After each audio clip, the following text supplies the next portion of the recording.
Hello, dear children.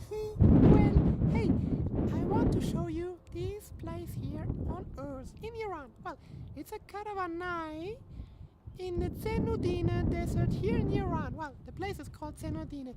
And what is a caravanai? Well, here, hundreds of years ago, the caravans with the camels, yes, they had to cross the desert.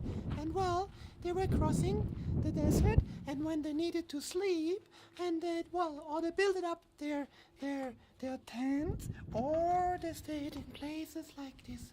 Well, and this is one of these places, and they became famous hotels or hostels. So let's visit.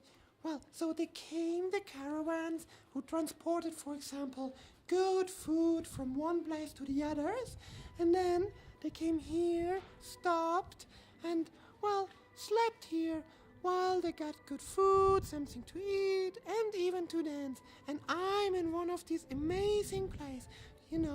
See, here, here they were sitting and were having dinner, and here they were playing.